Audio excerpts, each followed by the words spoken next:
very simple way investors can trade on the whipsaw moves we've seen from the CBOE Volatility Index. That is the VIX, just over the past few weeks. I'm Jared Blikre, host of Stocks in Translation, and let me show you just a very simple trading system I concocted based on the VIX surges. So just to recap, when the VIX goes up, that usually means there's some pressure on equities, and so sometimes if it spikes really high very quickly, that can be an actual buying signal.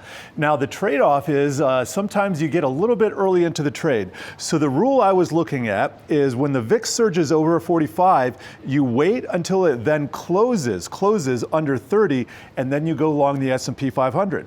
Now we've seen this happen 11 times going back to the very beginning of the VIX in 1990, and actually, we didn't have any signals until about 1997 because of the low volatility in the 90s. But here we see the results. 1 week out, we have median returns of negative 1.2%, with results only positive 45% of the time. So 1 week out, this is not a great strategy to be buying the S&P 500 off of these VIX spikes. But 1 month out, you get a median return of 1.6%, 73% positive. 1 quarter out, the returns improve, still keeping a 73% positive. That's 3 misses over the last 11 times. And then at 6 months, we get really nice returns, 13.6%, along with that same percent positive.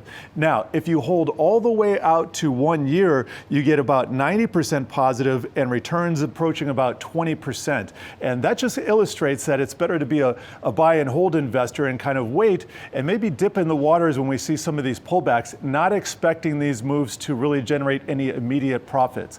Now, B of A just released a similar analysis where they looked at the same data set going back, and they found the same 11 instances when the VIX spiked above 45, but they bought on that. They didn't wait for it to close under 30, and the near-term results weren't that great. But if you go out 6 months, they found in 10 of 11 instances that it was actually a great trade, and it worked out 10 of those 11 times going out 6 months. So again, buy and hold seems to be a better strategy than trying to fade or enact these moves based on these VIX spikes initially.